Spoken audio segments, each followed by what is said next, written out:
Kepolisian menemukan banyak zat radioaktif cesium-137 atau Ca137 dari rumah SM di Perumahan Batan Indah, Tangerang Selatan, Banten. Saat ini polisi masih mendalami zat-zat radioaktif yang ditemukan di rumah pegawai aktif Badan Tenaga Nuklir Nasional tersebut.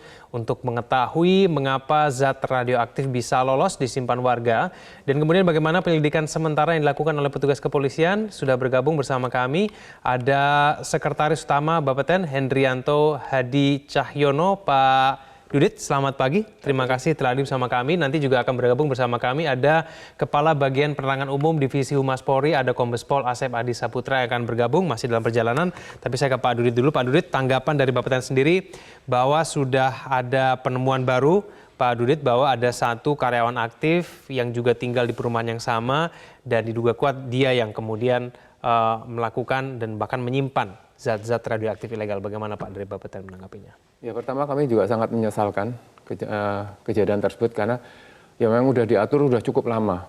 Jadi semua praktisi ketenaga nukliran pasti udah mengetahui bahwa sumber radioaktif itu perlu izin.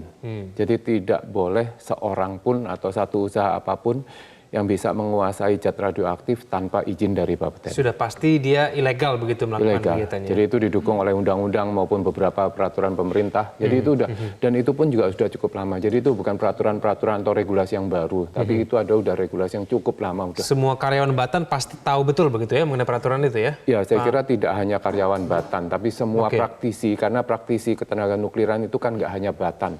Banyak sekali di Indonesia ini kalau kita pemegang izin di Indonesia itu, izin yang beredar di Indonesia itu bisa di atas 14-an ribu. Jadi banyak sekali. Jadi praktisi pengguna atau pemanfaat tenaga nuklir itu banyak sekali. Baik, tapi Pak Dudit begini, pertanyaan kemudian kenapa kok orang sudah tahu peraturannya, kenapa kok dia bisa membawa pulang zat radioaktif sampai ke rumahnya dan bahkan diduga ia turut yang membuang zat radioaktif tersebut ke wilayah pemukimannya? Nah itu ya tentu banyak oknum-oknum yang seperti itu. Jadi ada oknum-oknum yang memang sudah memanfaatkan atau ya itulah menerobos celah-celah regulasi seperti itu sehingga melakukan pelanggaran-pelanggaran. Jadi ini kami juga berusaha mengetahui seperti apa kok bisa yang bersangkutan menyimpan beberapa atau bahkan cukup banyak zat radioaktif di rumah. Pengawasannya seperti apa sih Pak kalau untuk karyawan dari Batan gitu ya, ataupun karyawan? Yang diawasi kan tentu mulai dari instalasinya sendiri.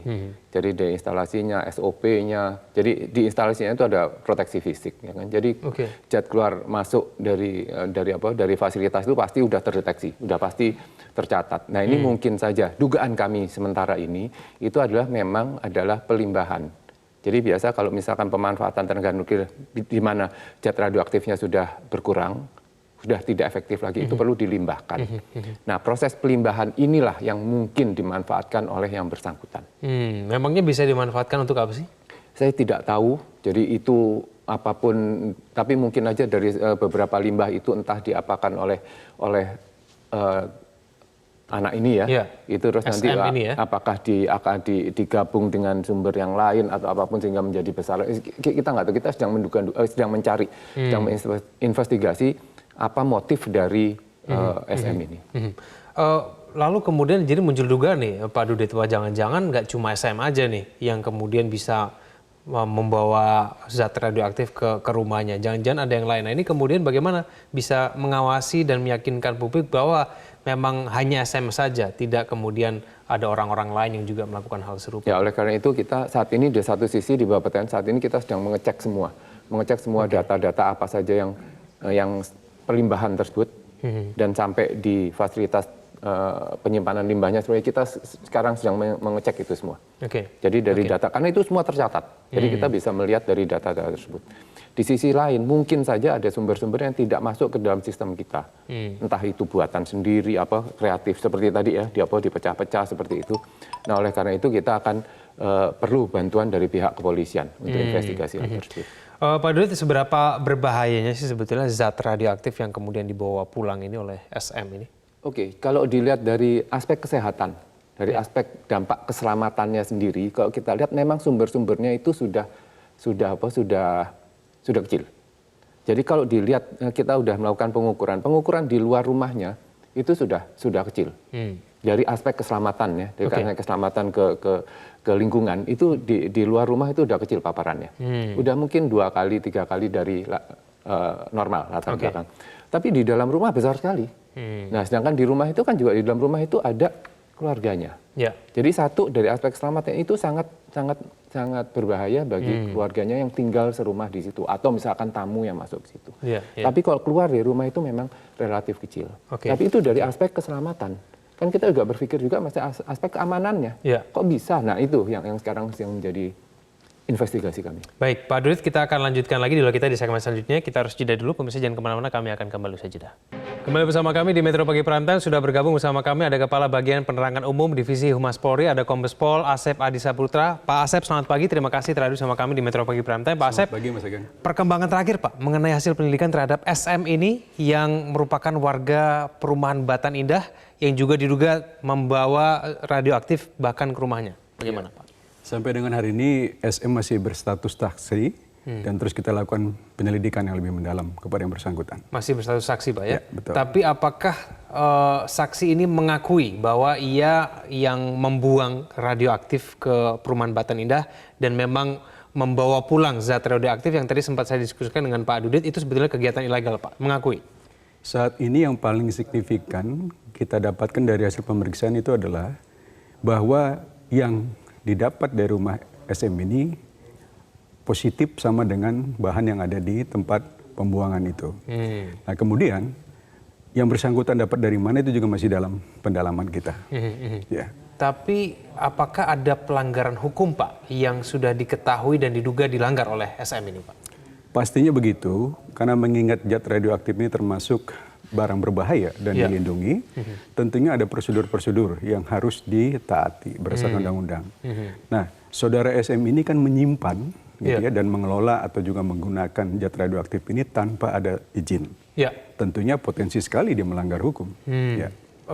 Ancaman hukumannya apakah sudah ada Pak ini mengenai hukuman ini? Saat ini kita sudah mengkonstruksikan apabila nanti saudara SM betul-betul terbukti atau bukti kita cukup, kita mempersangkakan yang bersangkutan bersalah gitu ya, menyimpan barang itu.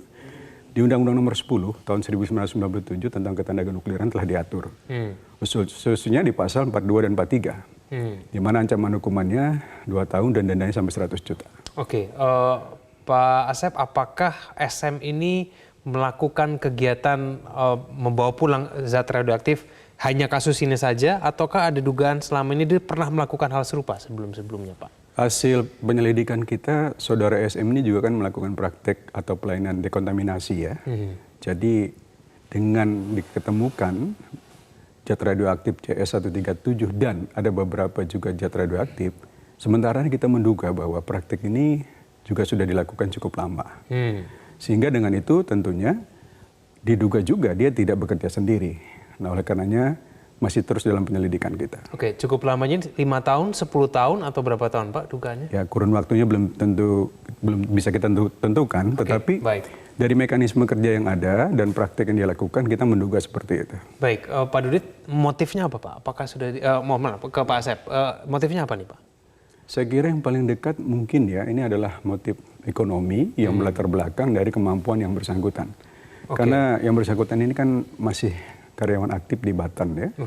Dan kemudian yang kami dapatkan informasi dari Pak Dudit bahwa nanti bulan Mei baru yang bersangkutan akan memasuki masa purnawirawan atau purna tugasnya. Ya, baik, pensiun. Akan memasuki masa pensiun. Saya ke Pak Dudit. Pak Dudit, dugaan sementara ternyata jangan-jangan melakukannya tidak hanya kasus ini saja, sudah melakukan cukup lama, belum ditentukan tadi kata Pak Asep ada berapa rentang waktunya, dan kemudian tidak sendiri dugaan sementaranya. Ada yang lain-lain juga. Tanggapan Pak Dudit dari Bapak Ten. Baik, jadi yang pertama tadi tidak kasus ini saja, memang kita juga mengetahui dari beberapa informasi itu memang ya tadi Pak Asep menyampaikan bahwa ada dia membuka jasa dekontaminasi seperti itu. Tapi sebelumnya saya kan juga sudah menyampaikan bahwa dia juga membuka jasa itu, jasa transportasi limbah.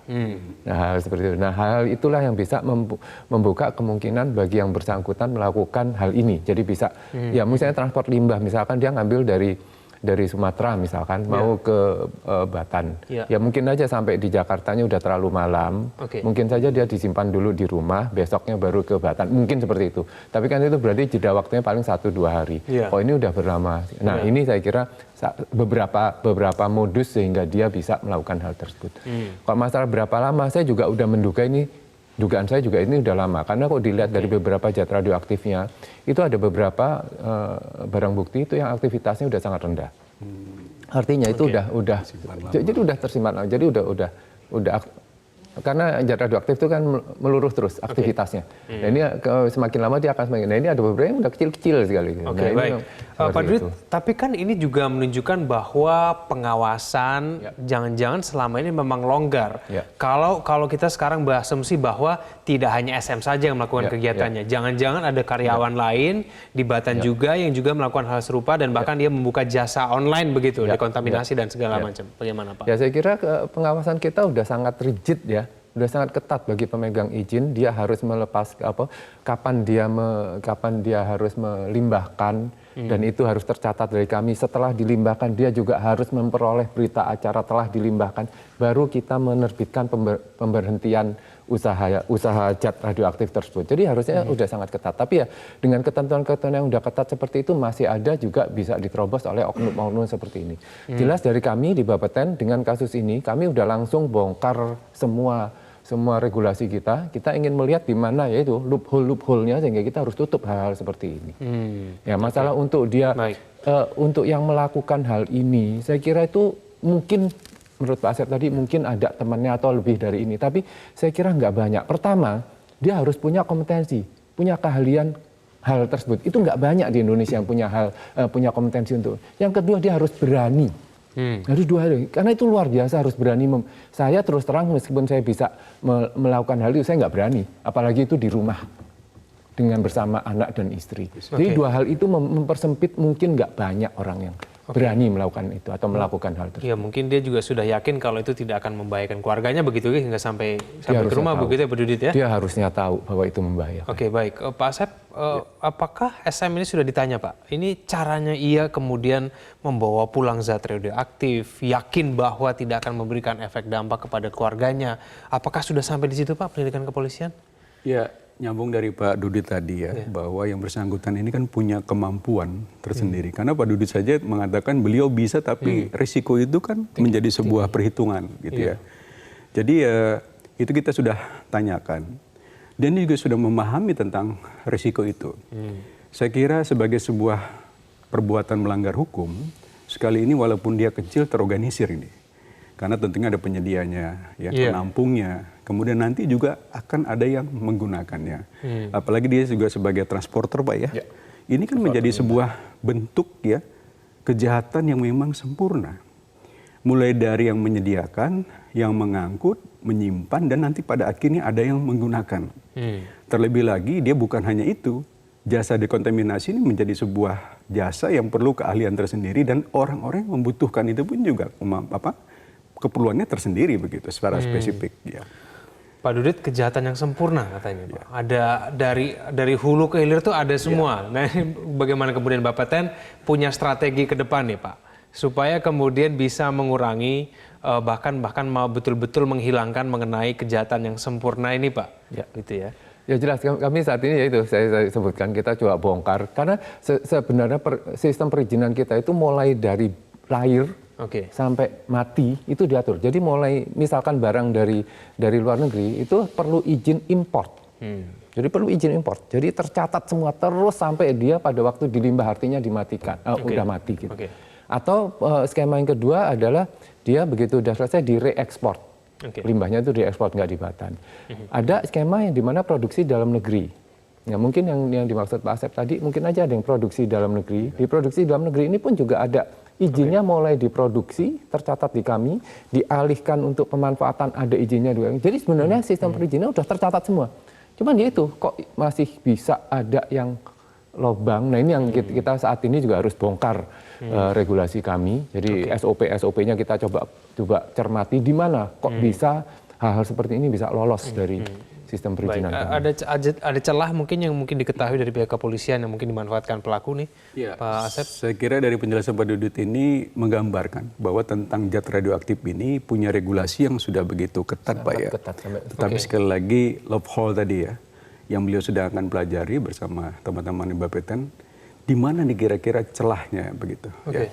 Tetapi saya kira yang paling utama, mengapa yang bersangkutan ini bisa melakukan kejahatan ini, saya katakan tadi sempurna itu adalah artinya dari hulu sampai hilirnya memang semua ada. Ya.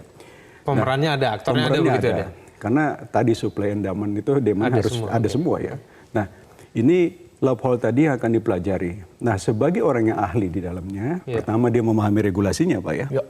Dan dia juga sebagai orang ahli atau mempunyai kemampuan untuk mengelola zat radioaktif itu. Jadi saya kira dia sungguh-sungguh memahami itu. Baik bagaimana dia memainkan aturan hukumnya, yang loophole tadi, di mana kira-kira celah dia bisa masuk. Yang kedua, dari sisi keahlian, dia mampu mengelolanya. Dari situ pun dia juga akan bisa mengembangkan networkingnya. Ya. Siapa kira-kira yang membutuhkan. Tapi satu keprihatinan ya Pak Dudit, bahwa yang bersangkutan ini terlalu tinggi mengambil risikonya. Di mana ketika dia menyimpan zat radioaktif yang tidak hanya C137 dan juga beberapa zat radioaktif lain, dia tidak mempertimbangkan risiko terhadap hal yang paling dekat, yaitu keluarganya. Ini sangat saya kira suatu kejahatan yang tidak menggunakan akal sehat. Membahayakan keluarga sendiri. Membahayakan keluarga sendiri itu tidak menjadi pertimbangan dia. Sudah ada dampak yang terlihat, Pak? Menurut keterangan dari teman-teman Bapeten, secara random sudah 9 orang Pak ya dilakukan pemeriksaan itu di lingkungannya gitu. Sudah ada dampaknya Pak? Gini, jadi kalau radiasi radioaktif itu dampaknya itu ada dampak yang langsung kelihatan saat ini, ada dampak yang kelihatannya itu nanti jangka panjang. Nah, apakah berdampak itu ada batasan-batasan yang kita namakan nilai batas dosis. Nah, memang kalau yang kasus saat ini itu nilai batas dosisnya masih belum terlampaui, masih rendah. Masih rendah. Jadi artinya kalau mau dilihat apa dampaknya, itu dampak terkecilnya itu adalah perubahan kimia darah, itu belum nampak saat ini. Nggak kelihatan karena memang dosisnya ini kecil. Tapi dosis ini akan menumpuk terus kan. Nah, menumpuk terus ini dan nanti nggak tahu yang apalagi yang khususnya. Nah, tapi kalau yang tadi menaikkan masalah yang kita pemeriksaan itu bukan kasusnya penemuan di rumah ini ya, tapi itu yang kontaminasi yang di lingkungan. Nah, itu kita mencoba melihat apakah penduduk di situ ada yang terkontaminasi. Oleh karena itu kita menguji 9 orang sampel.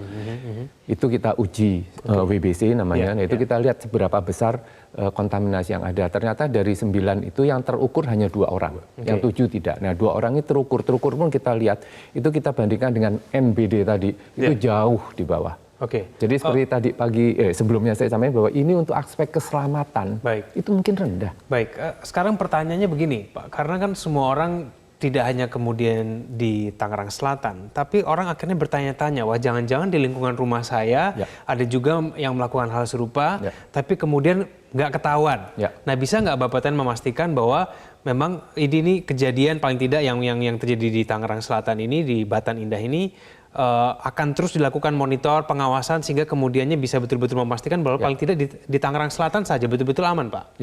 Jadi yang tadi saya sampaikan, kami akan mencoba membongkar SOP kami, regulasi kami, sehingga kita menutup loophole itu. Jadi jangan sampai terus nanti hal ini bisa terulang gitu kan, secara sistematik. Nah, itu kita perbaiki itu semua.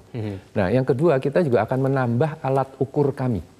Jadi alat-alat monitoring akan kita tambah. Di pihak itu di permukiman penduduk atau perlu di permukiman, tapi ya mungkin di KBR pun ada, di kepolisian juga punya, kami juga punya. Nah, ini yang coba kami tambah fasilitas-fasilitas pengukuran radiasi sehingga pemetaan itu bisa lebih rutin, bisa lebih luas jangkauannya. Baik. Pak Asep, apakah warga Tangerang Selatan bisa nggak panik Pak dan nggak khawatir dengan kejadian ini, bahwa jangan-jangan di rumah mereka ini ada juga radioaktif? Penyelidikan polisi sudah sampai di mana Pak? Penanganan ini kan kita berkolaborasi ya. Kepolisian itu terdiri dari Polda Metro Jaya, khususnya Polres Tangerang Selatan. Lalu Barreskrim Polri itu ada Direktorat Tindak Pidana Tertentu. Dan juga dari Korbrimob, khususnya pasukan Gegana. Di mana tadi Pak Dut nyantap kan, ada satu unit KBR namanya, Kimia, Biologi, dan Radioaktif. Jadi kami sudah menangani secara komprehensif. Dan kesimpulan dari Bapeten, terhadap apa yang menjadi risiko itu sudah disampaikan kepada publik Pak ya, pada masyarakat di sana. Dan memang sebagaimana Pak Dudi sampaikan, efek daripada zat radioaktif ini masih sangat rendah.